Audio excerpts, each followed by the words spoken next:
말씀 보셨습니다. 하나님 말씀은 창세기 50장. 하나님 말씀은 창세기 50장 15절부터 21절까지 말씀 보시겠습니다. 하나님 말씀은 창세기 50장 15절부터 21절까지의 말씀, 구약성경 81페이지입니다. 구약성경 81페이지 창세기 50장 15절부터 21절까지의 말씀 찾으셨으면 제가 봉독하겠습니다. 요셉의 형제들이 그들의 아버지가 죽었음을 보고 말하되, 요셉이 혹시 우리를 미워하여 우리가 그에게 행한 모든 악을 다 갚지나 않을까 하고 요셉에게 말을 전하여 이르되, 당신의 아버지가 돌아가시기 전에 명령하여 이르기를, 너희는 이같이 요셉에게 이르라. 내 형들이 내게 악을 행하였을지라도 이제 바라건대 그들의 허물과 죄를 용서하라 하셨나니, 당신 아버지의 하나님의 종들인 우리 죄를 이제 용서하소서 하매, 요셉이 그들이 그에게 하는 말을 들을 때에 울었더라. 그의 형들이 또 친히 와서 요셉의 앞에 엎드려 이르되, 우리는 당신의 종들이니이다. 요셉이 그들에게 이르되, 두려워하지 마소서. 내가 하나님을 대신하리이까. 당신들은 나를 해하려 하였으나 하나님은 그것을 선으로 바꿔서 오늘과 같이 많은 백성의 생명을 구원하게 하려 하셨나니, 당신들은 두려워하지 마소서. 내가 당신들과 당신들의 자녀를 기르리이다 하고 그들을 간곡한 말로 위로하였더라. 아멘. 이 시간은 창세기 214번째 강의가 되었습니다. 요셉의 위로, 부제목으로 창세기의 결론입니다. 자, 이제 창세기도 이제 거의 끝나갑니다. 오늘 결론이라고 해서 오늘 창세기가 끝나는 것이 아니라 다음 시간에 창세기가 이제 마무리되게 됩니다. 우리가 이 창세기를 우리가 강의하는 가운데에 우리가 항상 살펴봐야 될 부분이 있습니다. 우리가 창세기 강의를 통해서 여러분들은 뭘 많이 접하게 됐습니까? 상당수 사람들이 창세기 강의를 통해서 이 인물이 위대하다, 우리는 이 인물을 본받아야 된다, 우리는 그런 식으로 이해하는 경향이 상당히 많이 있고요. 그리고 우리는 이런 강해를 통해서 우리가 어떻게 살아야 되는가, 우리가 어떻게 윤리 도덕적으로 살아야 될 것인가에 관한 교훈을 찾는 경우가 상당히 많이 있습니다. 여러분, 창세기를 통해서 우리는 인생의 교훈을 찾는 것이 아닙니다. 창세기를 통해서 우리가 어떻게 윤리적으로 도덕적으로 살 것인가를 찾기 위해 우리는 창세기를 살펴보는 것이 아닙니다. 이 성경을 통해서 우리가 궁극적으로 도달하고자 하는 것은 도덕적 성찰이 아닙니다. 물론 우리는 부도덕하게 살아도 된다는 얘기는 아닙니다. 도덕적 성찰은 우리가 궁극적으로 목표라는 바에 도달하게 되면 자동적으로 따라오는 것에 불과합니다. 따라오는 것과 목적은 별개의 문제입니다. 자, 예를 한번 들어볼까요? 우리가 하나님의 영광을 위하여 살기 위해 우리는 구원을 받는 겁니다. 구원은 부수적인 목적입니다. 궁극적인 목적은 하나님의 영광을 위하여 사는 것입니다. 근데 문제는 뭐냐면, 우리가 구원이 목적이 되면 우리는 구원도 받지 못하고요, 우리는 하나님의 영광도 나타내지 못합니다. 왜냐하면 하나님의 영광을 나타내기 위해 구원이라는 것이 필요한 거예요. 필수 불가결한 거예요. 그렇죠? 왜냐하면 구원받지 못한 사람이 하나님의 영광을 나타낼 수가 없기 때문에, 그래서 구원을 받는 겁니다. 근데 많은 사람들이 어떻게 생각합니까? 우리가 구원을 받았으면 이제부터는 하나님의 영광을 위해 살든 어떻든 그건 선택의 문제라고 생각을 합니다. 선택의 문제가 아닙니다. 이건 필수의 문제입니다. 이게 본질적인 문제입니다. 그래서 여러분들, 우리는 또 이렇게 생각을 합니다. 구원을 우리가 하나님의 영광대로 살지 못하더라도 구원은 받았으니까 그래도 안심해도 되는 게 아닌가. 그 문제가 아니라니까요.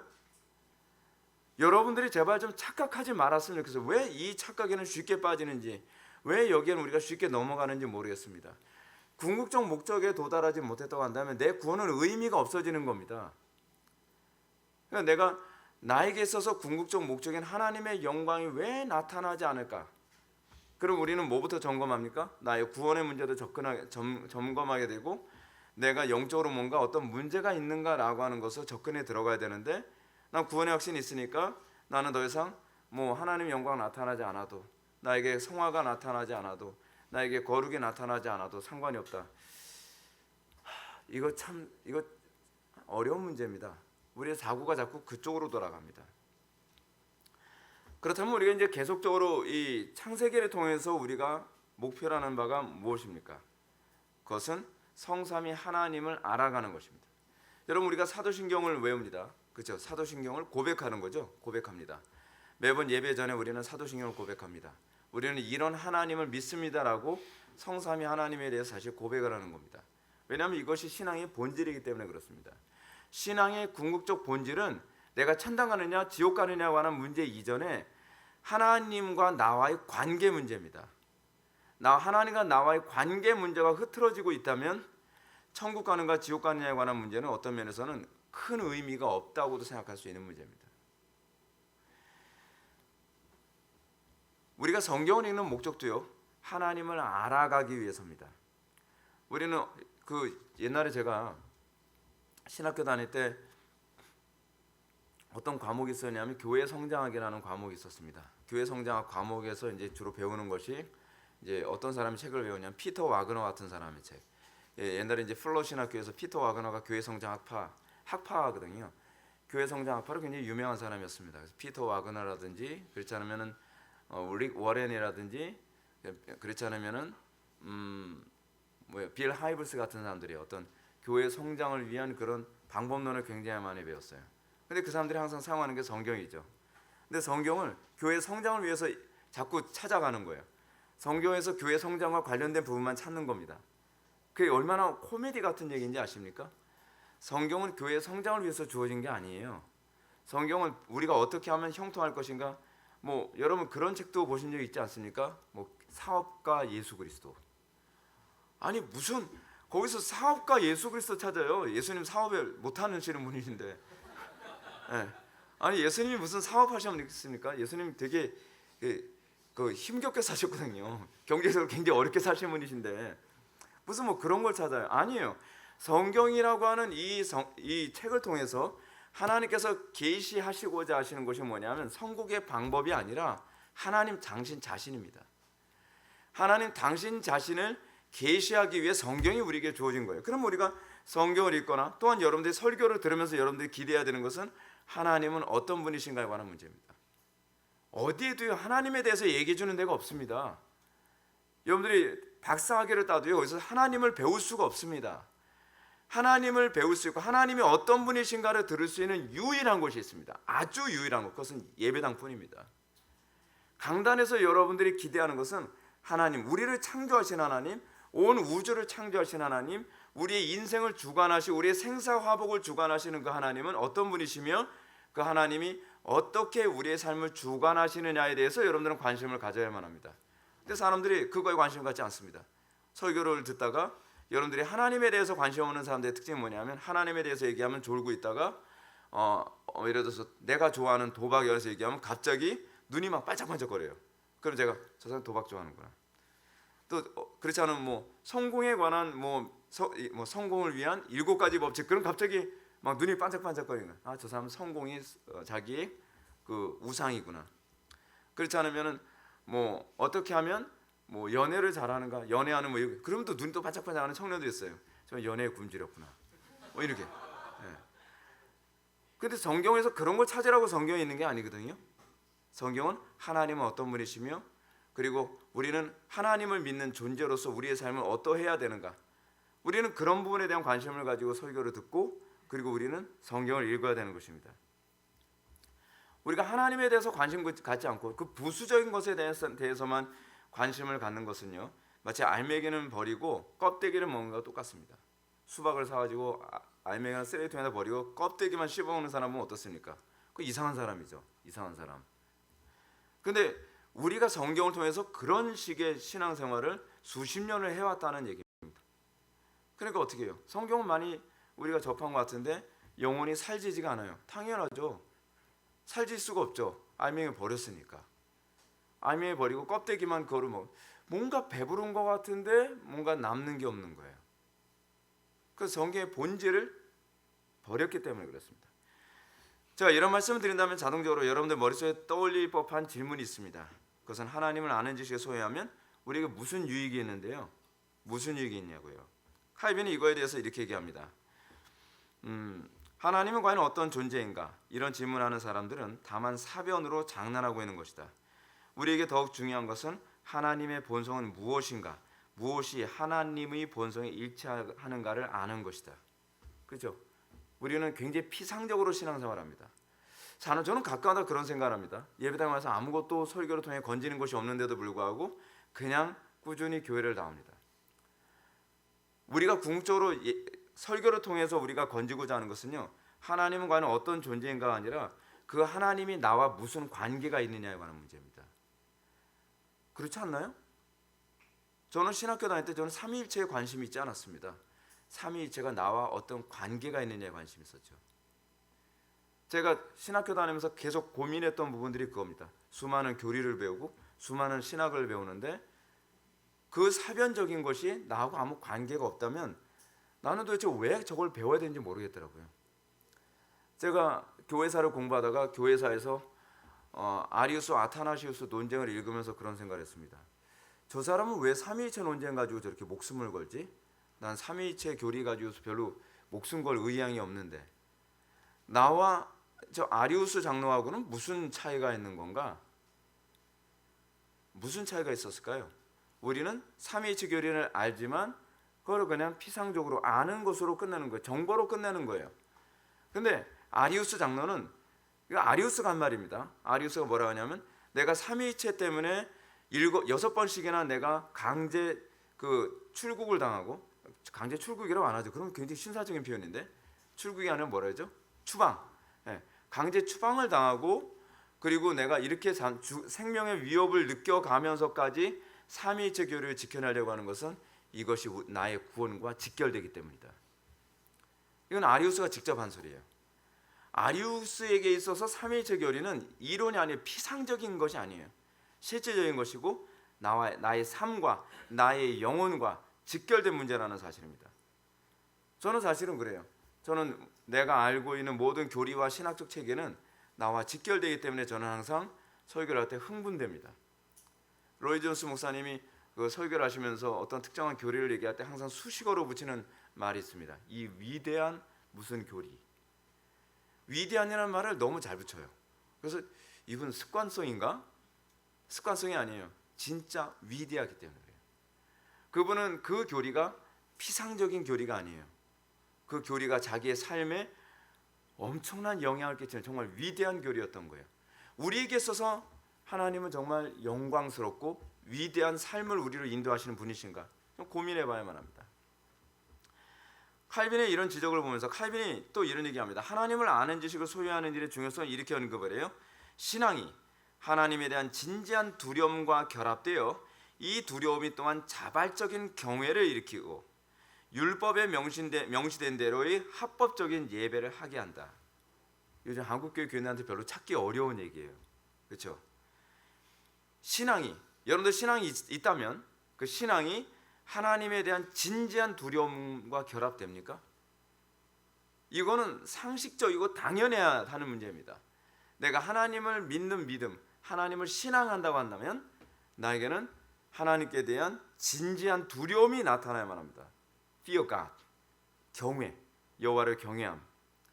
그리고 이 두려움이 자발적으로 하나님께 대한 경외를 일으킬 뿐만 아니라 율법에 명시된 대로 합법적인 예배를 하고 싶어하는 합법적인 예배의 목말라함이 나타나게 되어 있다는 거예요. 우린 예배가 의무입니까? 아니면 예배가 우리에게 즐거움입니까? 구원받은 성도에게 있어서 예배는 즐거움입니다. 구원받은 성도에게서 예배는 어떤 자율적이고 자동적인 것입니다. 능동적이고 적극적인 것입니다. 그렇습니다. 여러분이 지금껏 창세기를 4년 동안 강의를 들었습니다. 횟수로 따지면 사실은 우리가 거의 5년 가까이, 왜냐하면 중간에 뭐가 많이 꼈어요. 그래서 5년을 넘었는지 5년 가까이인지 저도 이제 계산이 안 돼요. 아시잖아요, 저 숫자하고 약한 거. 그래서 하여간 4년 넘도록 여러분들이 이 횟수로 따지면 214번째 강의니까 요번이요. 214번째 강의니까 이거를 주수로 따지게 되면 4년을 넘게 우리가 이 창세기 강의를 들은 겁니다. 좀 창세기 강의가 끝날 때 되니까 막 눈물 날 것 같죠. 굉장히 익숙하잖아요. 여기 창세기 통해서 우리는 진짜 창세기가 우리의 삶의 한 4년 동안 1, 2부였잖아요. 근데 우리가 이 창세기를 통해서 과연 인간적인 교훈을 배우거나 윤리 도덕을 건졌다면 여러분들 이제껏 설교 잘못 들은 겁니다. 여러분이 만일 설교를 통해서 이런 것을 기대했다면 여러분은 예배하고 설교를 듣는 의도 자체가 잘못된 거예요. 우리가 4년이 넘는 기간 동안에 여러분들이 얻은 것이 무엇인가 했을 때 여러분들이 나와야 되는 것이 뭐냐면 나와 하나님과의 관계의 발전입니다. 그렇죠? 하나님께 대한 진지한 두려움, 그리고 자발적이고 성경에 부합한 올바른 예배를 하게 되는 것, 하나님과 이전보다 더 많이 동행하게 되었고 그분을 더 사랑하게 되는 것. 여러분들이 이 4년 넘게 창세기 강해를 통해서 제가 여러분들에게 기대하는 것이고 창세기가 여러분들에게 기대하는 의도입니다. 우리는 이 진지한 하나님과의 관계에서의 두려움 때문에 우리는 얼마나 더 하나님을 참되게 의리하고 예배하는 그런 태도로 바뀌었습니까?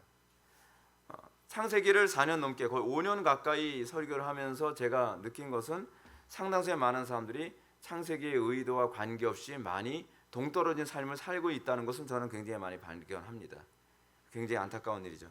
제가 사실 창세기를 오랜 시간 동안 강의를 하면서도 애간장에 탔던 부분이 겁니다. 창세기를 통해서 의도했던 부분이 저들에게는 잘 안 나타나는 사람들이 많구나.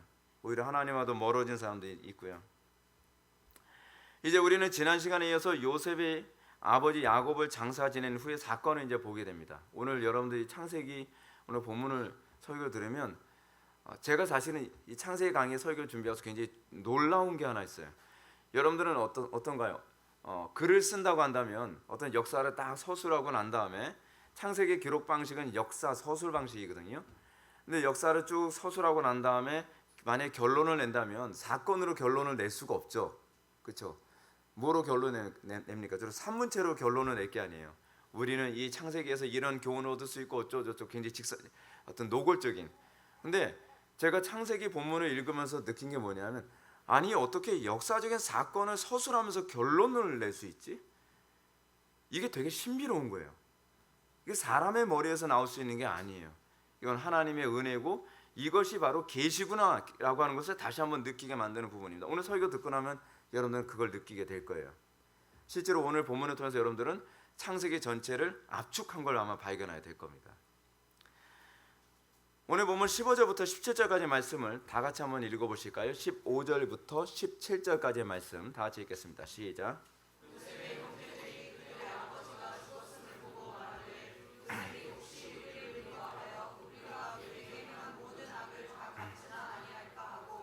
요셉이 당신의 아버지가 돌아가시기 전에 명령하여 이르시기를 너희는 이같이 요셉에게 이르라 내 형들이 내게 악을 행하였을지라도 이제 바라건대 그들의 허물과 죄를 용서하라 하셨나니 당신 아버지의 하나님의 종들인 우리의 죄를 이제 용서하옵소서.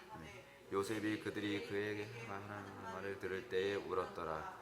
자, 오늘 우리가 살펴보게 될 내용은 요셉이 아버지 야곱을 장사 지낸 후에 일어난 사건입니다. 아버지 야곱을 장사 지내고 나니까 요셉의 형들이 이제 두려움에 떨기 시작합니다. 아버지가 살아계실 때는 또 요셉이 워낙 효자니까 아버지 보는 앞에서 우리를 죽일 수 없었겠지만 이제 아버지 돌아가시고 나면 인정사정 없이 저거 권력도 가지고 있고 내가 알기로는 저놈은 살벌한 놈인데 우리 다 죽이면 어떡하지? 굉장히 무서움에 떨기 시작을 한 거예요. 그래서 자신들이 향하여 품고 있었던 분을 다 쏟아낼 것이다라고 하는 이제 그런 생각을 하면서 이 요셉에게 굉장히 부탁하는 그런 장면입니다. 실제로 자기네들이 생각해도 그렇죠. 죽을 죄를 졌죠. 그렇죠. 죽을 죄를 졌으니까 이건 죽는 거 아닌가 그런 생각을 합니다. 물론 요셉은 지난날에 형들이 지은 죄에 대해서 이렇게 얘기했습니다. 창세기 47장에 보면 이렇게 얘기해요. 당신들이 나를 이곳에 팔았다고 해서 근심하지 마소서 한탄하지 마소서 하나님이 생명을 구원하시려고 나를 당신들보다 먼저 보내셨나이다. 그런즉 나를 이리로 보낸 이는 당신들이 아니요 하나님이시라. 하나님이 나를 바로에게 아버지로 삼으시고 그 온 집의 주로 삼으셨으며 애굽 온 땅의 통치자로 삼으셨나이다 라고 이렇게 얘기를 했어요. 근데 좀 서명받은 것도 아니고 그래서 야 그럼 미안한데 지장이라도 좀 찍어줄래? 뭐 그런 관계도 아니고 그냥 구두로 전 용서합니다 라고 하는 거거든요. 그러니까 이게 무서운 거예요. 다시는 죄를 더 이상 묻지 않기로 했는데 요셉이 이 약속 지킨다고 보장을 못하는 거죠.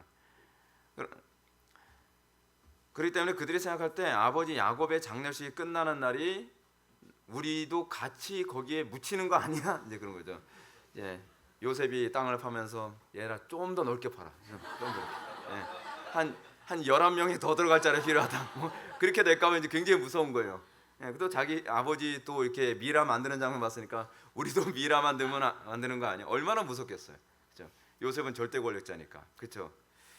근데 이런 그들의 생각이 15절에 이렇게 나옵니다. 요셉의 형들이 그들의 아버지가 죽었음을 보고 말하되 요셉이 혹시 우리를 미워하여 우리가 그들에게 행한 모든 악을 다 갚지나 아니할까 하고 라는 말에 잘 나타납니다. 그러므로 요셉의 형들은 자신들이 처한 위기를 모면하기 위해 아버지 야곱이 하지도 않은 유언을 막 만들었어요. 이건 거짓말이거든요. 내가 들었거든. 우리 아버지 돌아가실 때 내가 아버지 뭐라고 말씀하시는 귀를 딱 이렇게 대봤더니 야, 너 그 요셉한테 얘기해. 너희도 죽이지 말라고. 그랬다고 이제 거짓말을 하는 거예요. 근데 여러분 입장 바꿔놓으면 내가 요셉이에요. 그러면 아니 안 죽이려는데 이거 아직 정신 못 차렸네. 야 무덤 덮어. 막 그러고 싶지 않겠습니까? 이 16절부터 17절 중반부까지 한번 보겠습니다. 당신 아버지가 돌아가시기 전에 명령하여 이르기를 너는 이같이 요셉에게 이르라 네 형들이 내게 악을 행하였을지라도 이거 다 거짓말이에요. 이제 바라건대 그들의 허물과 죄를 용서하라 하셨나니 당신 아버지 하나님의 종들인 우리 죄를 이제 용서하소서. 얼마나 무서워 떨었는지 알만하죠. 얼마나 무서워 떨었는지. 이게 거짓말임에도 틀림없음에도 불구하고 놀랍게도 요셉은 그 거짓말을 듣고 분노하거나 미워하지 않습니다. 17절 하반부를 보면 이렇습니다. 요셉이 그들이 그에게 하는 말을 들을 때 울었더라. 어떤 마음이었냐면 애처로운 거예요. 그렇죠? 얼마나 무서웠으면 형들이 저렇게 있지도 않은 말을 만들었을까. 네. 내가 무서운가 보지. 굉장히 이제 애처로운 마음을 가졌던 걸 볼 수 있습니다. 울었더라라고. 형님 걱정하지 마세요. 절대로 그렇지 않습니다. 그런 거죠. 요셉이 형들을 과거에 용서해 줬던 것. 창세기 47장에 용서해 준 사건은 진심이었다는 겁니다. 그는 참으로 형제들을 용서했으며 또 형들을 사랑하고 있었습니다. 우리가 이 본문을 접하게 될 때 흔히 쉽게 발견하는 교훈이 무엇입니까? 그건 바로 용서라는 도덕적 교훈인가요? 우리는 이제 이렇게 되면 이렇게 되는 겁니다. 그렇지. 요셉이 그랬던 것처럼 우리도 우리의 원수를 사랑해야지. 목사님들이 이제 강단에 설교하시면서 그러겠죠. 용서하십시오. 요셉이 용서한 것처럼 용서하십시오. 그럴 때 여러분들 마음에 그럽니다. 어떻게 용서를 해요?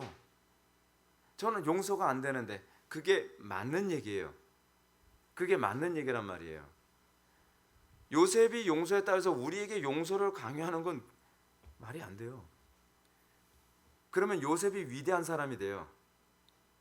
우리는 요셉을 위대하게 만들 의향이 없어요. 이 창세기는 요셉이라는 한 인물을 위대하게 만드는 것이 아니라 요셉 속에 역사하신 하나님과 그 그리스도의 영광을 보는 것이 이 창세기를 통해서 우리가 목표라는 거예요. 우리는 자꾸 우리의 힘으로 할 수 없는 걸 강단에 자꾸 요구하는 경향이 있습니다. 그래서 우리는 요셉이 그랬던 것처럼 우리도 요셉처럼 용서합시다. 얼마나 무모한 가르침입니까? 요셉이 그랬다고 해서 우리도 그래야 한다는 건 좀 무리가 아닌가요? 여러분 설교 들으면 아니 그럼 용서 안 하도 살아도 된다는 건가요? 할렐루야. 그 얘기는 아니에요. 끝까지 들어보면 더 뼈아픈 소리를 제가 하게 될 거예요. 우리가 창세기 이런 본문을 접해야 될 때 염두에 둬야 될 것은 창세기 기록자 모세의 의도이고 그리고 그 모세를 통해서 원저자이신 성령님께서 말하고자 하시는 의도입니다. 우리는 여기서 그러면 도대체 말하고자 하는 핵심이 무엇인가? 의도가 무엇인가? 그것은 우리가 서로 용서해야 된다고 하는 교훈이 아닙니다. 물론 용서라는 교훈은 모세가 말하고자 하는 메시지를 이해하게 되면 파생적으로 나타나게 되는 거죠. 그러니까 제가 누누이 말씀드리죠. 결단하시지 말라고요. 결단해서 되는 거 없어요. 율법을 통해서 우리가 알게 되는 것은 우리는 결단해서 할 줄 아는 게 아무것도 없다예요. 우리는 용서할 수 있는 능력이 없고요. 우리는 사랑할 수 있는 능력이 없고요. 우리는 누구에게 긍휼을 베풀 능력이 없어요. 우리는 선을 행할 능력이 없어요. 그것이 율법이 우리를 끊임없이 깨닫게 하는 부분입니다. 이것이 그래서 율법이 우리를 어디로 인도하죠? 우리가 이걸 할 수 없으니까 그리스도께로 인도하는 몽학 선생 역할을 합니다. 본문이 얘기하는 1차적인 것은 우리의 무능함에 대한 자각이고 그렇기 때문에 여러분들이 요셉이 용서했다 그러면 나도 용서해야지 그 결단이 아니라 나는 안 되는데요. 그것이 본문이 우리에게 요구하는 부분입니다. 그래서 궁극적으로 말하고자 하는 것은 하나님의 죄인들에 대한 용서입니다. 사실 하나님이 우리를 어떻게 용서하시는가, 그리스도의 용서가 어떤 것인가를 보여주고자 하는 것입니다. 그것은 우리의 행위와 관계없이 값없이 주어지는 언약적 용서입니다. 그런데 이 용서가 어때요? 과거에 47장에서 딱 용서를 해줬는데 그것이 지속되고 있는 용서예요. 하나님께서 우리를 용서해 주는 건 단번에 모든 걸 용서해 주시는 용서입니다. 그래서 우리의 용서는요, 과거의 죄만이 아니라 현재의 죄와 미래의 죄까지 다 용서되는 용서입니다. 창세기에서 궁극적으로 우리에게 얘기하는 용서는 하나님의 용서 행위지 우리도 용서하자라는 의미가 아닙니다. 우리는 그 안에서 하나님의 사랑을 발견해야 됩니다.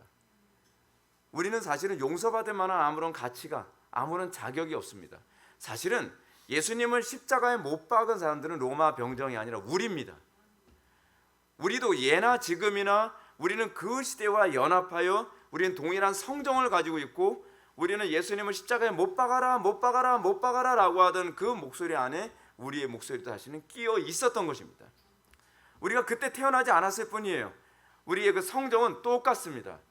그래서 우리도 동일하게 용서받지 못할 죄인임에 틀림이 없습니다. 우리는 간혹가다 그런 얘기합니다. 내가 하와였다면 난 그러지 않겠다. 근데 그런 논법이 예수님을 향한 이 유대인들의 논법이었어요. 우리는 선지자와 같지 아니하리다 라고 얘기함으로써, 우리 조상 선지자와 같지 아니하리다 라고 얘기함을 통하여서 너희는 너희들이 그 선지자를 죽인 그 조상들의 자녀임을 스스로 너희들이 인정하는 도다라고 얘기하잖아요. 우리는 누구를 정죄하고 나는 예수님을 저렇게 십자가에 못 박는 일은 안 할 것이다? 아니요. 그들과 우리는 다를 게 하나도 없습니다. 우리도 그 자리에 있었다면 우리도 똑같이 예수님을 못 박아라 못 박아라 못 박아라 라고 했을 것입니다. 단 히브리어로, 정확히 아람어죠. 자, 그러면 우리는 여기 도대체 창세기에서 우리가 뭘 발견해야만 하는 것입니까? 우리는 우리가 이 창세기 45장과 관련해서 이해할 때 우리에게 나타나는 특징이 이것입니다.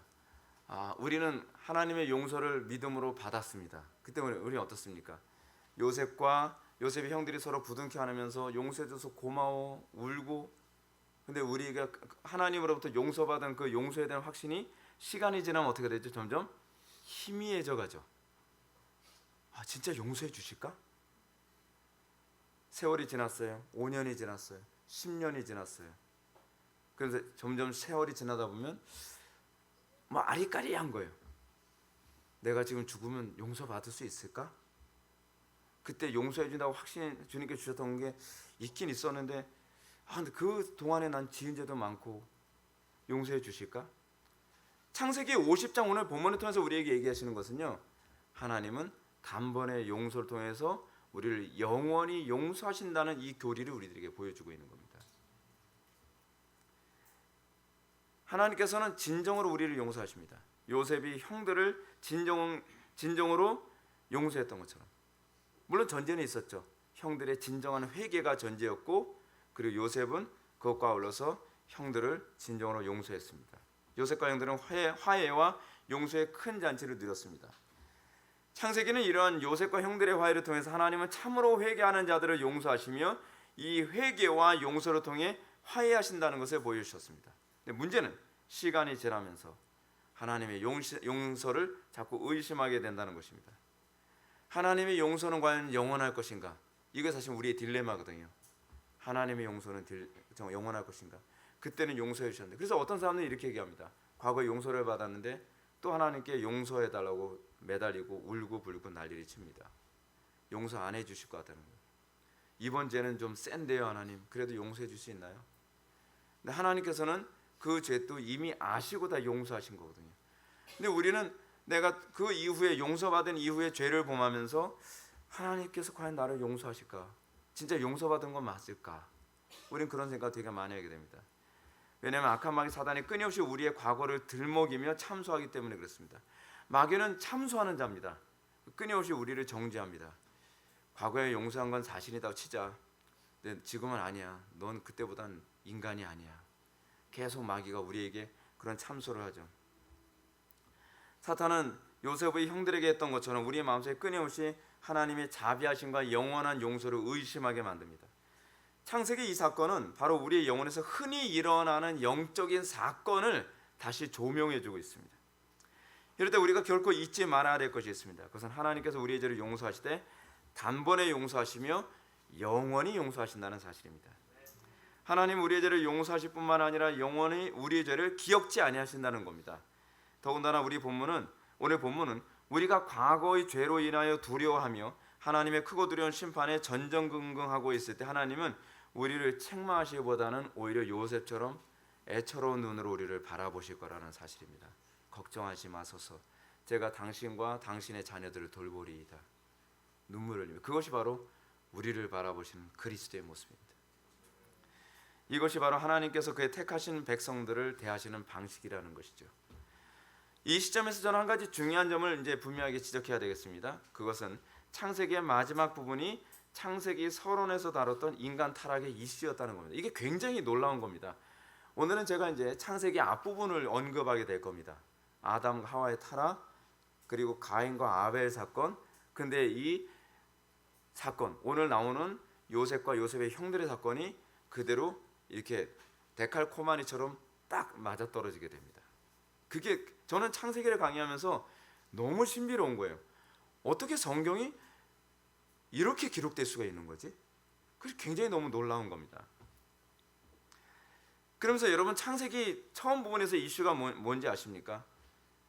그것은 인간의 타락 문제를 과연 어떻게 해결할 수 있을까에 관한 고민입니다. 그 창세기는 그 질문에 대해서 계속 대답하기 위해서 창세기의 결론까지 쭉 나아가며 요셉 사건까지 가게 되는 겁니다. 우리는 창세기를 읽으면서 우리는 결론도 없이 그냥 출애굽기로 넘어갈 거라고 생각합니다.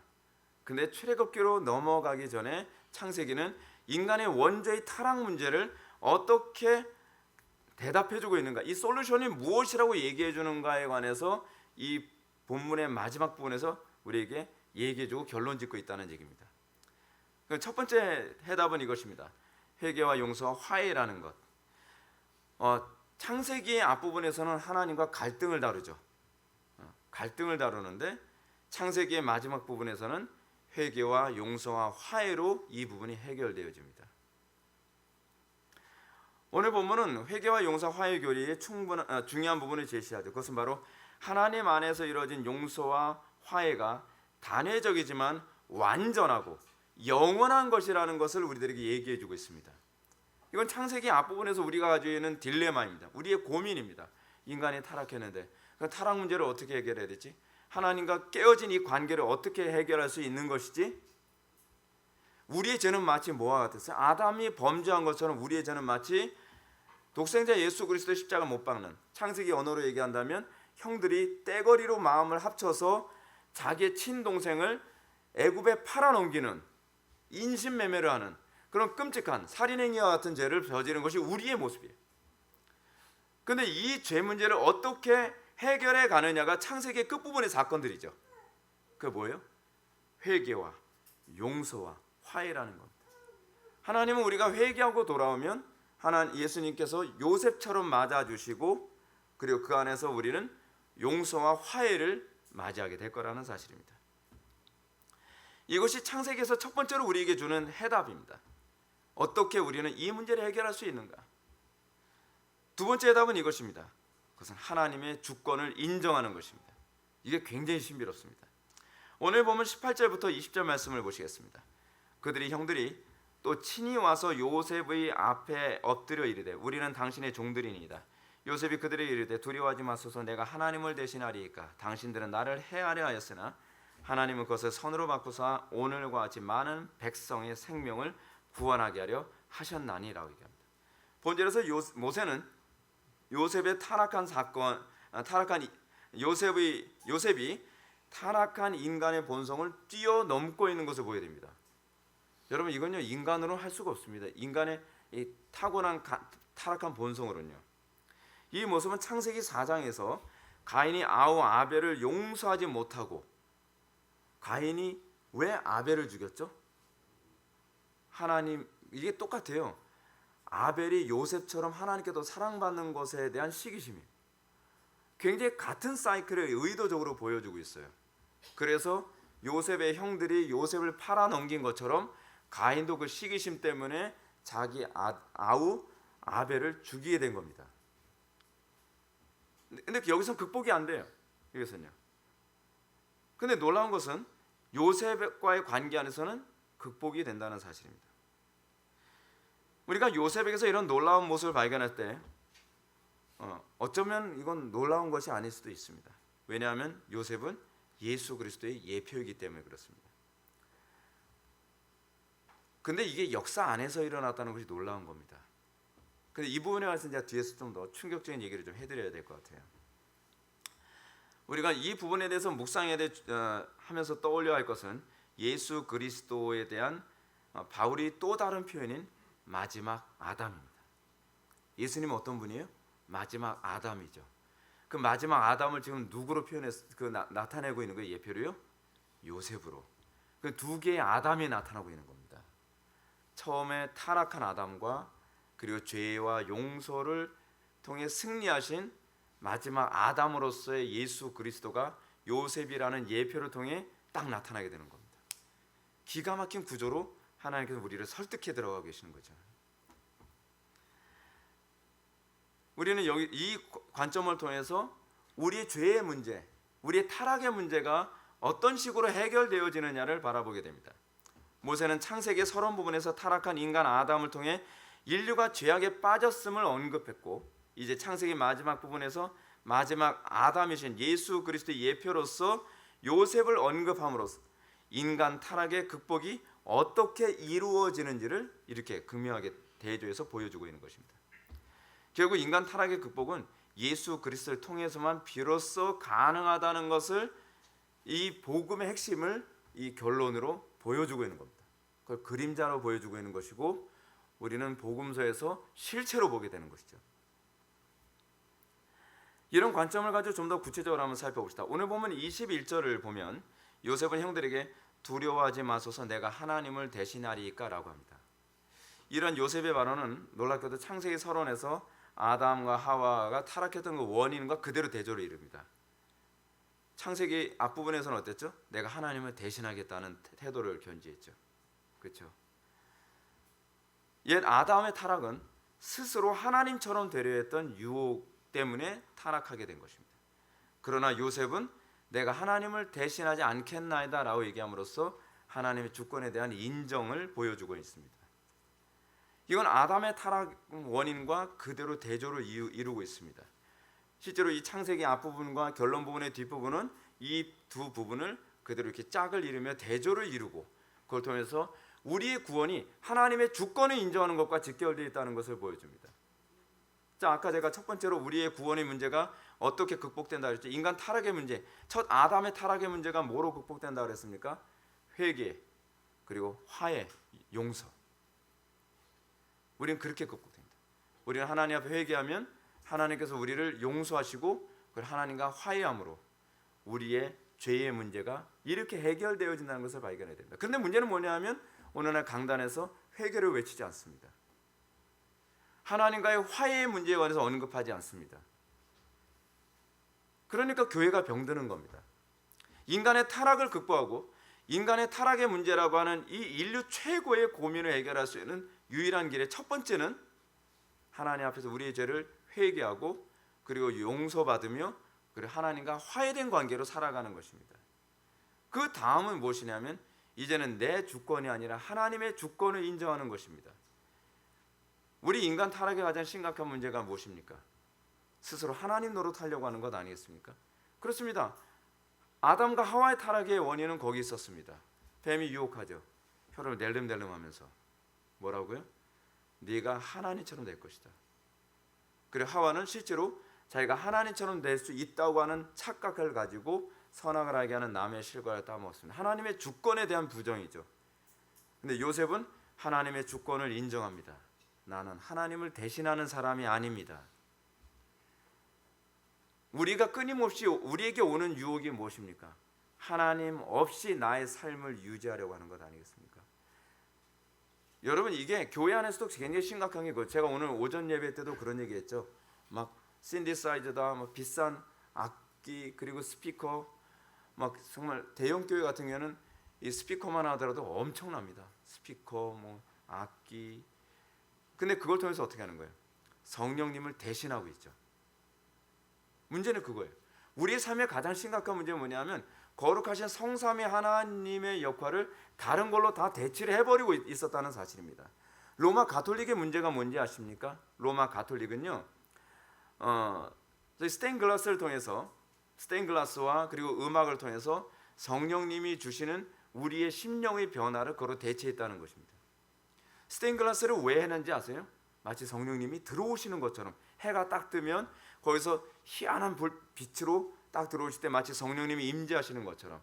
그리고 그레고리안 성가를 막 부르면 그레고리안 성가 어떤지 아죠? 오, 막 이렇게 막 네. 따라하지 마세요. 따라하지 마. 그래서 이제 성가대가 어디 있죠? 예, 뒤쪽에 있죠. 뒤쪽에서 막 높은 천정을 막 울리면서 그레고리안 성가를 막 노래를 부르면 사람들이 하나님이 계신 것 같은 거예요. 근데 그런 식의 흉내를 똑같이 하죠. 그게 성령의 주권을 뺏어가는 거예요. 거듭나게 하는 건 성령님의 단독적 주권입니다. 우리에게 감동을 주시는 분은 성령님의 주권입니다. 근데 여러분 요즘 어떤가요? 사람들을 구원하는 그 문제에 관해서도 그리스도의 자리에 다른 것을 느껴요.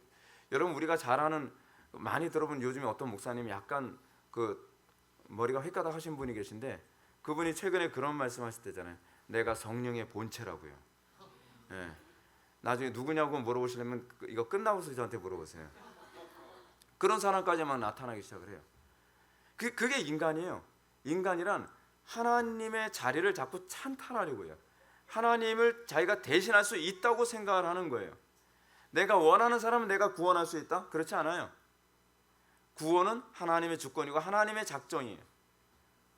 신앙이란 하나님의 주권을 인정하는 것이 신앙입니다. 오늘 본문에서도 사실은 첫 아담의 타락의 극복이 마지막 아담의 예표인 요셉을 통해서 극복되고 있음을 보여주고 있는 것입니다. 첫 아담의 죄악에 대한 결과를 창세기 3장 22절은 이 사람이 선악을 하는 일에 우리가 하나같이 되었다는 말로 규정합니다. 그리고 이렇게 선악을 아는 일에 하나님처럼 된 인간의 문제는 창세기 4장에서 가인이 아벨을 살해하면서 뭐라고 얘기합니까? 내가 하나님을 대신한다고 얘기하죠. 내가 가인을 위해서 죽인 자는 뭐 몇 배, 나는 몇 배다, 이런 식으로 하나님을 대신하는 말투를 계속합니다. 그 인간의 타락의 전형적인 특징이에요. 여러분, 신앙생활이란 하나님이 할 자리에 우리가 앉지 않는 것입니다. 근데 우리는 성령님이 하셔야 될 자리에 우리가 대체하고, 그게 여러분 소위 토비즘의 특징입니다. 토마스 아퀴나스는 어떤 식으로 얘기했냐면 우리는 우리가 이성을 작용해서 저 사람을 구원할 수 있다고 생각했어요. 그 예수의 신부들이 했던 게 그런 식이에요. 그래서 가톨릭은요, 성령님 의지보다는 이성을 굉장히 많이 사용합니다. 상대방을 설득하고 이해시키면 중생할 수 있다고 생각하는 거예요. 이성이 성령의 자리에 있는 거죠. 그리스도의 자리에 누가 들어왔죠? 가톨릭에서는요, 교황이 들어왔죠. 그 교황이 뭐라고 얘기합니까? 나는 그리스도의 지상대리자다. 그거는 가톨릭의 그 책에 나오는 얘기예요. 문제는 우리가 이 땅을 살아가면서 끊임없이 우리 속에 나타나는 것은 항상 하나님을 대신할 수 있다고 생각하는 우리의 오만함과 교만함입니다. 오늘 본문의 표현에 빌려서 말한다면 가인은 하나님을 대신하는 오만을 그대로 보여줬습니다. 근데 마지막 아담의 그림자인 요셉은 이러한 옛 아담의 타락을 극복합니다. 요셉은 자신이 총리의 위치에 있음에도 불구하고 형들의 죄에 대해서 하나님을 대신하려 들지 않습니다. 자기는 총리입니다. 요셉은 충분히 자기의 권력으로 하나님을 대신할 수 있는 자리에 있습니다. 그러나 자신은 하나님을 대신하려 하지 않습니다. 도리어 요셉은 마지막 아담의 그림자로서 율법의 완성을 보여주죠. 율법의 완성은 뭐죠? 사랑과 용서죠. 그래서 예수님께서 내 이웃을 사랑하고 내 원수를 미워하라 했다는 것을 너희가 들었으나 나는 너희에게 이르노니 너희 원수를 사랑하며 너희를 박해하는 자를 위하여 기도하라. 이 명령의 성취가 요셉에게서 그대로 나타나게 됩니다. 그래서 우리는 요셉이 형들을 위하여 용서하는 것으로 그친 것이 아님을 보게 됩니다. 요셉은 도리어 당신들은 두려워하지 마소서 내가 당신들과 당신들의 자녀들을 기르리이다. 원수 사랑 그대로 나타나고 있습니다. 그렇습니다. 우리가 본문에서 얻게 되는 교훈은 단순히 이웃의 죄를 용서해야 된다고 하는 도덕적 교훈이 아닙니다. 여기서 멈추면 안 됩니다. 그래서 우리가 발견해야 하는 것은 인간 타락의 한계를 극복하고 구원받는 유일한 길은 오로지 예수 그리스도 안에서만 가능하다는 사실입니다. 사실 창세기의 결론은 결국 그리스도로 결론을 내고 있습니다. 그리스도 안에만 구원이 있고 그리스도 안에만 우리의 타락을 극복할 수 있다는 것을 보여줍니다. 사람의 타락한 본성으로는 용서를 해야 한다는 교훈을 듣지만 용서를 할 수가 없습니다. 우리의 마음은 분리되죠. 머리로는 용서해야 되는데 마음으로는 용서가 되지 않습니다. 단지 우리가 예수 그리스도와 연합되어 예수 그리스도의 거룩함에 참여할 때만 가능한 것입니다. 그러므로 제가 서론에서 언급한 것처럼 창세기를 통해 우리가 발견하고 깨우쳐야 될 것은 바로 하나님을 아는 지식을 쌓는 것입니다. 그 난예비에도 제가 말씀드렸던 부분이죠. 그리고 하나님을 아는 지식을 통해서 성도는 칼빈처럼 하나님에 대한 진지한 두려움과 결합되어 이 두려움이 또한 자발적인 경외를 일으키고 율법에 명시된 대로의 합법적인 예배를 하게 되는 모습으로 나타나야만 합니다. 이게 정상적인 거예요. 정상적인 교회라고 한다면 예배가 살아있어야만 합니다. 성경 공부 살아있어 봐야 소용없습니다. 예배는 그냥 허투루 사용하고 성경 공부라든지 친교 모임 그건 살아있는 교회가 아니라 바벨탑입니다. 사랑하는 성도 여러분, 우리가 창세기를 4년 넘게 묵상하고 배워가면서 이런 하나님의 놀라운 섭리와 지혜와 자비와 위엄을 발견해야만 합니다. 창세기를 통해서 공존한 목표라는 바는 하나님의 이런 위대함을 발견하는 것입니다. 그리고 그런 하나님을 아는 지식이 여러분들로 하여금 하나님께 대하여 더욱 진지함과 두려움을 품게 되는 거죠. 하나님을 알아가면 알아갈수록 하나님 만만하게 보이지 않습니다. 하나님을 알아가면 알아갈수록 하나님은 두려운 분이시고 그리고 그 사랑이 너무나 엄청난 파도 같다는 것을 알게 됩니다. 이로 인해 자발적인 경외심이 나오고요. 그것을 해서 하나님을 더욱더 이전보다 더욱더 참되게 예배하고자 하는 열망이 우리 속에서 자발적으로 나오게 되어 있습니다. 왜냐하면 요셉은 마지막 아담, 다시 말해서 예수 그리스도의 모형일 뿐만 아니라 장차 예수 그리스도와 한 몸을 이룰 교회의 모형이기도 하기 때문에 그렇습니다. 흥미로운 게 이겁니다. 자, 여러분들 이제 요셉을 예표라고 얘기하게 되면 예표니까 저럴 수 있구나. 근데 예표인데요. 그 예표인 요셉이 한편으로는 우리와 같은 성정이 같은 교회의 일원이에요. 그것이 우리에게 충격이 된다는 겁니다. 요셉은 신화가 아닙니다. 실질적으로 역사 안에 있는 사람이고 우리와 같은 타락한 본성을 가진 사람임에도 불구하고 장차 오시게 될 예수 그리스도와 연합되면 이 죄에 대한 극복이 가능하다는 것을 보여준 성도의 한 사람으로서 보여주는 모습이기도 합니다. 그래서 우리가 요셉을 바라보는 순간 믿음이란 이런 것이구나, 그리스도와 연합이라는 것이 이런 것이구나라는 것을 알 수 있습니다. 신약의 교회가 타락한 인간의 본성을 극복할 수 있는 것은 우리의 결단에 있지 않습니다. 그것은 우리가 그리스도와 연합할 때라만 가능하다는 것을 누가 보여줍니까? 요셉이 보여주는 것입니다. 요셉의 탁월함은 그의 인격적 위대함이 있지 않습니다. 그 타고난 DNA와 관련된 것도 아닙니다. 실제로 제가 요셉의 모든 일가 친척을 다 살펴보니까 그 DNA가 없어 보여요. 일가 친척이 다 인격이 아주 황당해요.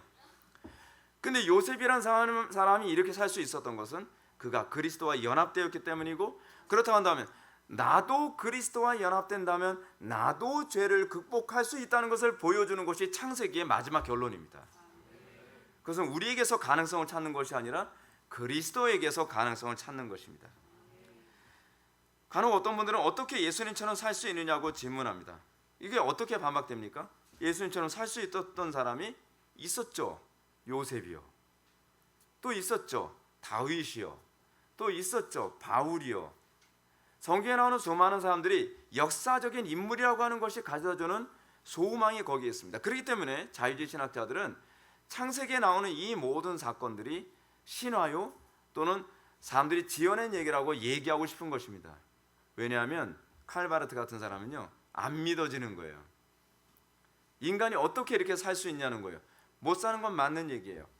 근데 그리스도 안에 있으면 된다는 것을 보여주는 것이 창세기서부터 요한계시록까지의 내용입니다. 성경은 놀랍게도 불교 경전이나 그렇지 않으면은 뭐 유교 경전처럼 사람들이 깨달은 바를 쓴 게 아닙니다. 여러분들 혹시 유교 경전 같은 거 읽어보셨습니까? 유교 경전이나 그런 경전 보면 그냥 마치 잠언이 적히듯이 이제 그런 식으로 적혀 있어요. 근데 창세기서부터 요한계시록에서 나오는 다양한 것들은요 시가서도 있지만 흥미로운 건 역사 소설 방식이라는 거예요. 역사에 실제로 이런 사람이 있었고 역사 안에서 성령께서 실제로 이 사람을 이렇게 변화시켰고 역사적인 얘기라고 있는 거예요. 그 역사는 지금 우리에게도 연결이 돼서 지금도 하나님께서는 동일한 방식으로 우리를 구원하시고 우리를 변화시키시고 우리를 주님의 형상대로 만드신다는 거예요. 그들이 우리보다 더 용감하기 때문이 아니에요. 그들이 우리보다 더 지혜롭기 때문이 아니에요. 그들이 타고난 DNA가 우리보다 좋기 때문이 아니에요. 오직 은혜, 오직 그리스도, 솔라 그라티아, 솔루스 크리스투스, 그 안에서 밖에는 아무것도 발견할 수 있는 것이 없어요. 그리고 예수님께서 육신을 입고 이 땅에 오신 것 또한 옛 아담의 삶을 극복한 마지막 아담의 자손들의 삶을 구현하기 위한 것이라는 것도 우리는 기억해야만 합니다. 예수님은 단순히 율법의 완성만 이루시고 십자가에 죽으시고 부활하신 것이 아니라 너희가 나와 연합하면 이렇게 할 수 있다는 것을 보여주기 위한 것입니다. 이제 20절부터 21절의 말씀을 통해서 십자가의 복음을 살펴보는 후에 말씀을 마치도록 하겠습니다. 당신들은 나를 해하려 했으나 하나님은 그것을 선으로 바꾸사 오늘과 같이 많은 백성의 생명을 구원하게 하려 하셨나니 당신들은 두려워하지 마소서. 내가 당신들과 당신의 자녀들을 기르리이다 하고 그들을 간곡한 말로 위로하였더라. 본절은 놀랍게도 십자가의 복음을 우리에게 아주 선명하게 묘사해주고 있습니다. 그래서 요셉은 형들에게 그들의 악행을 하나님께서 선으로 바꾸셨다고 얘기합니다. 그리고 뭐라고 그럽니까? 오늘날과 같이 많은 백성의 생명을 구원하게 하려 하셨나니 라고 얘기합니다. 십자가의 섭리를 보여줍니다. 하나님께서는 우리를 용서하십니다. 그리고 용서하시는 뿐만 아니라 이 또한 하나님의 주권과 사랑과 섭리 안에 있다고 우리들에게 위로하십니다. 십자가란 유대인들이 예수님의 의로운 삶을 보고 시기하여 핍박했고 누군처럼 가인처럼 유다는 예수님을 은 30에 팔았지만 그 죄로 말미암아 세상에 구원이 온 역설입니다. 이게 십자가 역설이거든요. 마찬가지로 십자가 역설을 바르게 이해하고 있는 사람들은 십자가 역설을 통해서 세상을 위로하는 자로 나타난다는 것을 아셔야만 합니다. 어떻게 위로하는 자가 나타나냐? 우리가 하나님의 말씀대로 살면요 세상에서 나타나는 것은 시기입니다. 우리가 경건하게 산다고 해서 누가 박수 쳐주지 않습니다. 우리가 경건하게 살고 우리가 하나님을 가까이 하면 그만큼 우리에게는 시기와 공격과 박해가 옵니다. 근데 하나님께서는 그걸 통해서 합력하여 선을 이루사 많은 백성의 생명을 구원하는 일에 사용하십니다. 그게 굉장히 놀라운 일입니다. 제가 살면서도 그런 걸 많이 느끼는 것이 뭐냐면 시기하는 사람의 공격이 있다 보니까 그 시기하는 사람들의 공격에서 어떻게든 이기기 위해서 더 애를 쓰다 보니까 더 좋은 작품이 나오기도 하고 그러더라고요. 네. 그 합력할 선을 이루신 거죠. 만약에 시기하는 사람이 없으면 이 정도만 해도 책 잘 팔리고 괜찮겠지. 그렇지 않은 거예요. 하나님께서는 더 온전한 당신의 작품을 만들기 위해서 원수를 사용하시기도 하신다는 사실입니다. 그들의 시기심 때문에 우리의 게으름을 나 이 정도로만 그치고 싶은데 더 탁월하게 글을 쓰지 않으면 저 원수들과의 싸움을 이겨낼 수 없기 때문에 하나님께서 그 방법을 사용하시기도 하신다는 사실입니다.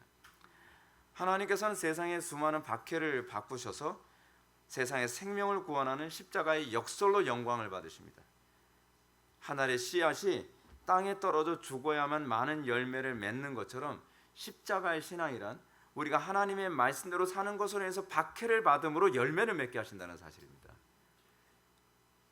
이건 정말 은혜가 아니어서는 그 길을 갈 수가 없죠. 그러므로 의로 인해 박해를 받는 것이 복이 있습니다. 왜냐하면 하나님의 놀라운 구원 계획은 십자가 역사를 통해서만 이루어지기 때문에 그렇습니다. 그 고난을 통해서 요셉이 형들이 요셉을 애굽에 팔지 않았다고 한다면 그 열매는 볼 수 없었을 것입니다. 만백성의 구원은 일어나지 않았을 것입니다. 가룟 유다가 예수님을 팔았기 때문에, 물론 그렇다고 해서 가룟 유다가 잘했다는 건 아니죠. 근데 가룟 유다가 예수님을 파는 것, 그리고 형들이 요셉을 파는 이 문제들, 그것은 다 그들의 시기와 죄 때문에 우리가 죽게 되는 사건이고, 그 죽게 되는 사건을 통해서 하나님은 영광을 이루신다는 사실입니다. 물론 우리의 고난이 우리 어리석음과 우리의 이기심과 우리의 악함에 근거하는 것이라면 자랑할 것이 못 됩니다. 그러나 만약 우리가 의로 인해 박해받는 것이 분명하다면 우리가 기대해야 될 것은 무엇이겠습니까? 하나님께서는 열매를 기다리고 계시는구나라는 것입니다. 여러분들이 이 땅을 살아가면서 하나님의 말씀대로 사는 것 때문에 힘들고 고달프고, 목사님, 하나님 말씀대로 살았더니 오히려 적이 더 많아지는데요, 하나님 말씀대로 사니까 오히려 핍박은 더 늘어나고 시기하는 사람들만 더 늘어나는데요, 이걸 이상한 일로 여길 필요가 없어요. 하나님께서는 그 과정이 있고 그 과정을 통해서 열매를 맺는 것입니다. 씨가 썩지 않으면 열매가 맺혀지지 않습니다. 하나님께서는 그 씨가 썩을 수 있는 여건을 주십니다. 토양을 사용하시고 비를 내리시고 햇빛을 내리면서 썩는 그 과정을 통해서 30배, 60배, 100배가 됩니다. 목회자도 많이 썩습니다. 속이 썩습니다. 그래서 변이 단단하게 나오기도 하는데 그게 열매는 아니죠. 근데 중요한 건 이겁니다. 우리가 의로 인해서 고난당하는 것이 열매가 맺어지는 원리고 하나님께서 정한 원칙이라는 겁니다. 우리가 하나님의 영광에 산다고 해서 핍박 없고 고난이 없을 거라 생각하지 마십시오. 고난은 당연히 옵니다. 그러나 우리가 정말 기뻐하고 기대해야 될 것은 이제 남은 것은 열매구나라고 생각한다는 것입니다. 농부가 고난 가운데서도 인내할 수 있는 근거가 어디 있습니까? 열매를 바라보며. 그래서 환난은 인내를, 인내는 연단을, 연단은 소망을 낳는 줄 우리가 알미니라. 여러분들 삶 가운데에 하나님의 말씀대로 살기 때문에 다른 사람들보다 더 어려움이 많습니까? 기뻐하십시오. 더 큰 열매가 기다리고 있습니다. 여러분들이 하나님의 뜻대로 살기 때문에 인간관계가 더 깨지는 것 같습니까? 기뻐하십시오. 하나님께서 열매를 주시기 위해 우리를 썩히는 과정입니다. 이 과정을 통과하고 나면 많은 사람들이 부러워하는 열매로 또 여러분들은 그 영광 가운데 거하게 될 것을 믿으시기 바랍니다. 기도하시겠습니다. 사랑이 많으신 하나님 아버지, 우리가 오늘 시간 요셉의 사건을 통해서 하나님께서 행하시는 놀라운 그 신비로운 그 일하심을 다시 한번 들여다보게 하여 주심을 진정으로 감사드립니다. 아버지 하나님, 우리가 오늘 시간 요셉을 통해서 알게 되어진 이 복음의 신비를 우리가 머리로만 알게 하지 아니하시고 우리의 삶 속에서 날마다 묵상하며 열매 맺게 하여 주옵소서. 예수님의 거룩하신 이름으로 기도 올려옵나이다. 아멘.